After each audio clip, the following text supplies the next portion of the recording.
नमस्कार, बोलता हिमाचल देख रहे आप और मैं हूं राम भारद्वाज। आज है 24 अगस्त 2024 और हिमाचल देश की आज की सबसे बड़ी खबरें हम आपके लिए लेकर आए हैं। हमेशा की तरह आप इस वीडियो को लाइक कर दीजिएगा। चैनल पर नहीं जुड़े चैनल को आप सब्सक्राइब जरूर करें। पेश है आज की सबसे बड़ी खबरें।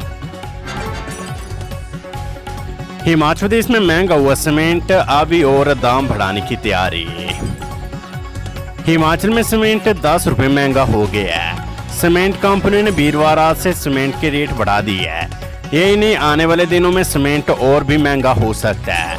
सीमेंट कंपनियों की 15 रुपए और रेट बढ़ाने की योजना है। सीमेंट कंपनियों ने प्रदेश के लोगों को महंगाई का जोर का झटका दिया है। हालांकि अप्रैल में कंपनियों ने सोलन सहित बॉर्डर एरिया में सीमेंट के रेट को कम किया था, लेकिन इस बार बढ़ाए गए दामों से उस रात को भी छीन लिया है। सीमेंट के रेट बढ़ने की पिछले कई दिनों से संभावना थी। ये बात अलग है कि पड़ोसी राज्यों में सीमेंट सस्ते और जहां पर उत्पादन हो रहा है उस राज्य में सीमेंट महंगा हो गया है। अब देखना होगा कि सरकार इस दिशा में क्या कदम उठाती है। खबर चंबा से, स्क्रैप टाइप से मां बेटी की मौत के बाद स्वास्थ्य विभाग अलर्ट, रैपिड रिस्पॉन्स टीमें गठित। चंबा जिले के कियार क्षेत्र के भांदल में स्क्रैप टाइप से मां बेटे की मौत के बाद स्वास्थ्य विभाग सतर्क हो गया है। विभाग द्वारा पूरे क्षेत्र में रैपिड रिस्पॉन्स टीमें तैनात कर दी गई है। ये टीमें गांव-गांव जाकर स्क्रीनिंग कर रही है। इसके अलावा गांव में कीटनाशक स्प्रे की जा रही है और संदिग्ध मरीजों को दवाइयां वितरित की जा रही है। बीएमओ कियार को गाँव स्तर तक जागरूकता अभियान चलाने के निर्देश दे दिए गए हैं।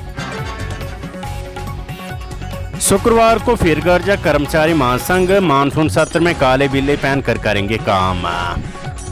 हिमाचल प्रदेश विधानसभा के मानसून सत्र के दौरान राज्य सचिवालय और विधानसभा के कर्मचारी काले बिल्ले लगाकर काम करेंगे।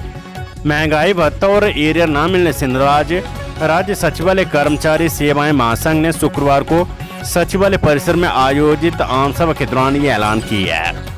महासंघ के पदाधिकारियों ने कहा है कि 26 अगस्त तक सरकार ने वार्ता के लिए नहीं बुलाया तो 27 अगस्त से शुरू होने वाले मानसून सत्र के दौरान पहली बार काले बिल्ले लगाकर काम किया जाएगा। इसके बाद 10 सितंबर को दोबारा आम सभा की जाएगी।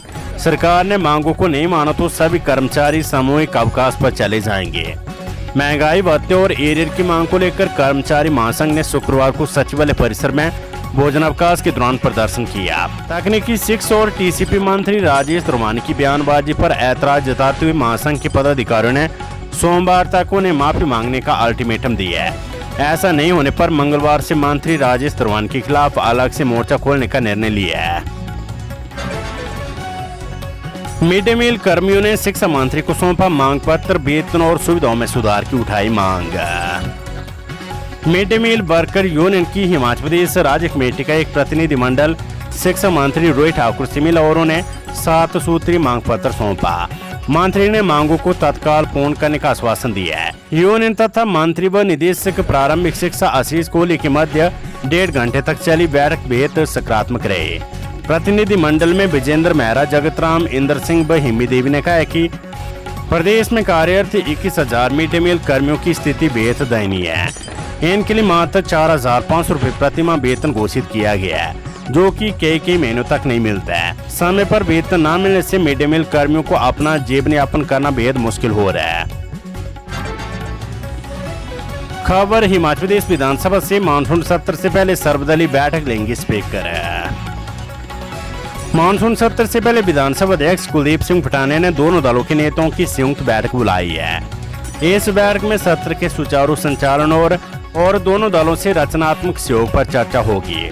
विधानसभा अध्यक्ष कुलदीप सिंह पठानिया 26 अगस्त को सत्र से ठीक एक दिन पहले इस बैठक की अध्यक्षता करेंगे। इस बैठक में संसदीय कार्य मंत्री हर्षवर्धन चौहान, नेता प्रतिपक्ष जयराम ठाकुर, मुख्य शांति सचिव मोहनलाल ब्राक्टा, सरकारी उप मुख्य सचेतक केवल सिंह पठानिया, सदस्य सुखराम चौधरी और विनोद कुमार शामिल होंगे। विधानसभा अध्यक्ष कुलदीप सिंह पठानिया ने बताया कि मानसून सत्र से एक दिन पहले विधानसभा अध्यक्ष कुलदीप सिंह पठानिया सत्र के सुचारू संचालन और रचनात्मक सहयोग के लिए विधानसभा सचिवालय में दलीय बैठक बुलाई है। वर्तमान विधानसभा में सिर्फ 2 दलों की सदस्य चुनकर आए हैं। ऐसे में इस बैठक में 2 ही दलों के सदस्य मौजूद रहेंगे। सरकार की सख्ती, प्रतिनियुक्ति से वापस बुलाए 55 इंजीनियर कर्मी, न लौटने पर तनख्वाह होगी बंद।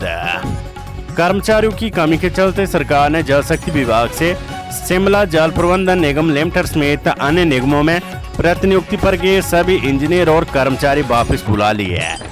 मंत्रियों और नेताओं से डीओ नोट लेकर 55 इंजीनियर और कर्मचारी प्रतिनियुक्ति पर गए हैं। शिमला मुख्य कार्यालय नहीं है, जिला कार्यालय से भी इंजीनियर और कर्मचारी निगमों में गए हैं।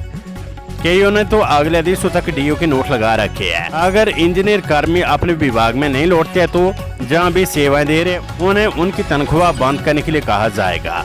वहीं विभाग इनकी पदोन्नति भी रोकेगा। एक हफ्ते में जल शक्ति विभाग में ड्यूटी ज्वाइन करने के आदेश दिए गए हैं। जल शक्ति विभाग में कर्मचारियों की कमी के चलते हालत ये होगी कि फील्ड में एक इंजीनियर व कर्मचारी 2-2 सीटों के 4 संभाले हुए हैं। सरकार से बातचीत के जरिए मामला सुलझाए कर्मचारी प्रदेश सरकार है, कर्मचारी हितैषी नरेश चौहान है। मुख्यमंत्री के प्रधान सलाहकार मीडिया नरेश चौहान ने कहा है कि प्रदेश सरकार कर्मचारी हितैषी है। सरकार ने अपनी गारंटी को पूरा करते हुए पहली कैबिनेट बैठक में ही पुरानी पेंशन बहाल की और 1,36,000 कर्मचारियों को उनका हक दिया। पिछली भाजपा सरकार ने 5 साल में एक भी बार कर्मचारियों की ओपीएस की मांग पर गौर नहीं किया, बल्कि कर्मचारियों को प्रताड़ित किया गया। पुरानी पेंशन बहाल होने से पहले जहां सेवानिवृत्त कर्मचारियों को 3,700 रुपए मिल रहे थे, वहीं अब 37,000 रुपए मासिक पेंशन मिल रही है। उन्होंने कर्मचारियों का आह्वान किया कि वे किसी के बहकावे में न आए, बातचीत के जरिए सरकार के समक्ष मांगे रखकर मामला सुलझाए। उन्होंने कहा कि कर्मचारियों की महंगाई भत्ते और एरियर की जवाबदेही को लेकर मीडिया के सामने और विधानसभा में श्वेत पत्र लाकर भी बताया जा चुका है। 75,000 करोड़ रुपए का बोझ अलग है, लोन अलग है। इसके अलावा पिछली सरकार कर्मचारियों की 10,000 करोड़ रुपए की देनदारी छोड़कर गई है। मुख्यमंत्री ने 75 वर्ष से अधिक आयु के पेंशनरों के लिए 200 करोड़ रुपए का प्रावधान किया है। किसानों से गोबर और खाद खरीद की तैयारी, ब्लॉक स्तर पर कमेटियों का किया जाएगा गठन। कांग्रेस सरकार ने चुनावों के समय प्रदेश के लोगों को दी 10 गारंटियों में से एक गोबर खरीद की गारंटी पूरी करने के लिए तैयारियां शुरू कर दी है। योजना को मूर्त रूप देने के लिए ब्लॉक स्तर पर कमेटियों का गठन किया जाएगा। कृषि विभाग के 20 से विशेषज्ञ पशु चिकित्सा अधिकारी और कृषि विकास अधिकारी कमेटी के सदस्य होंगे। गोबर खाद खरीद के लिए कमेटी किसानों का पंजीकरण और प्रमाणीकरण करेगी। इसके अलावा किसानों द्वारा तैयार की गई खाद के सैंपलों की भी जांच की जाएगी। कृषि सचिव पी पलरासु ने इसे लेकर अधिसूचना जारी की है। खदानों की होगी ई नीलामी, माइनिंग लीज के लिए राज्य सरकार ने साइन किया MOU। हिमाचल में खदानों की metal scrap trade corporation limited e नीलामी करेगा। इसके लिए राज्य सरकार ने माइनिंग लीज के लिए समझौता ज्ञापन हस्ताक्षरित किया है। उद्योग मंत्री हर्षवर्धन चौहान ने कहा कि राज्य सरकार ने भारत सरकार के इस्पात मंत्रालय के उपक्रम metal scrap trade corporation limited के साथ MOU साइन किया है। इस समझौते के तहत प्रदेश में खनन पट्टे, माइनिंग लीज और कंपोजिट लाइसेंस की ई-ऑक्शन सुविधा उपलब्ध होगी।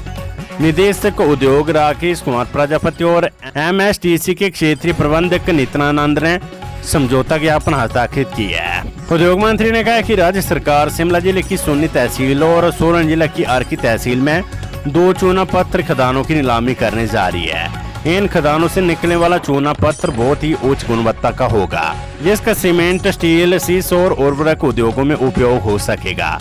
उन्होंने कहा कि इस खनिज खदानों की नीलामी से जहां प्रदेश की राजस्व में बढ़ोतरी होगी, वहीं स्थानीय लोगों को भी रोजगार के अवसर मिलेंगे। चंडीगढ़ कुल्लू धर्मशाला के बीच शुरू होगी हवाई सेवा, पर्यटन क्षेत्र को मिलेगा प्रोत्साहन, CM सुखो। प्रदेश में पर्यटन को बढ़ावा देने के लिए प्रदेश सरकार चंडीगढ़ कुल्लू धर्मशाला को आपस में जोड़ने वाले नए हवाई रूट का प्रस्ताव तैयार कर रही है। इस पहल का उद्देश्य प्रदेश के 2 प्रमुख पर्यटन स्थलों के बीच पर्यटकों की आवाजाही में बढ़ोतरी करना है। योजना को सिरे चढ़ाने के लिए एयरलाइंस कंपनी और अन्य संबंधित एजेंसियों के साथ चर्चा की जा रही है। चंडीगढ़ से कुल्लू और धर्मशाला के लिए नई सीधी हवाई सेवा शुरू होने से पर्यटन को प्रोत्साहन मिलेगा और पर्यटकों को बेहतर हवाई सेवाएं मिलेगी। HP शिमला ने बढ़ाई कॉलेजों में प्रवेश की तिथि, अब 31 अगस्त तक कॉलेजों में ले सकेंगे प्रवेश। हिमाचल प्रदेश विश्वविद्यालय HP ने स्वतंत्रता प्राप्त कॉलेजों में स्नातक व शास्त्री कोर्सेज में प्रवेश के लिए तिथि एक बार फिर बढ़ा दी है। अब कॉलेजों में 31 अगस्त तक प्रवेश लिया जा सकेगा।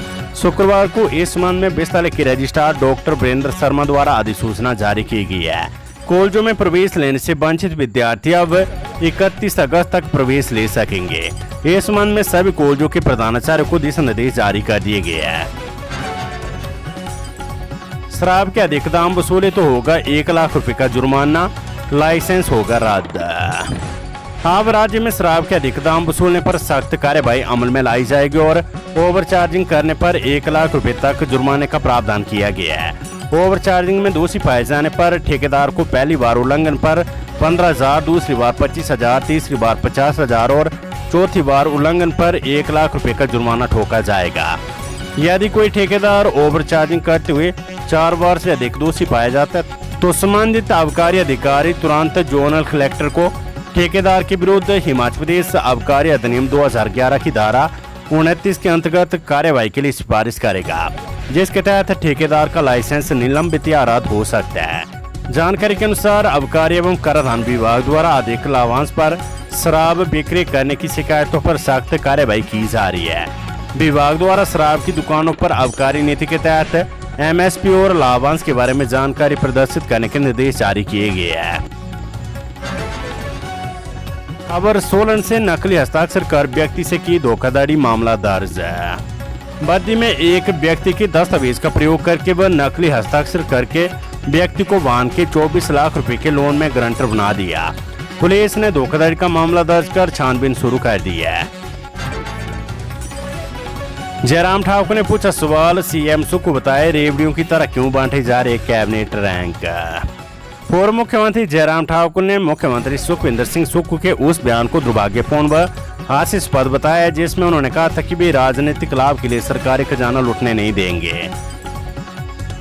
पूर्व मुख्यमंत्री ने शुक्रवार को स्वराज के तांदी में कहा कि हम पूछना चाहते कि क्या हेमकेयर योजना, सहारा योजना, गरीब परिवारों को फ्री पानी व बिजली, माता बहनों को बस किराए में छूट, युवाओं को रोजगार व बागवानों को सब्सिडी देना भी लूट है।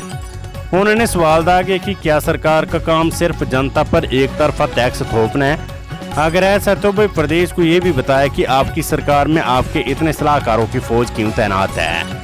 गैर संवैधानिक तरीके से CPS की नियुक्ति कर मंत्रियों के बराबर सुविधाएं क्यों दे रही है और मित्रों को एडजस्ट करने के लिए कैबिनेट रैंक रेवड़ियों की तरह क्यों बांटे जा रहे हैं।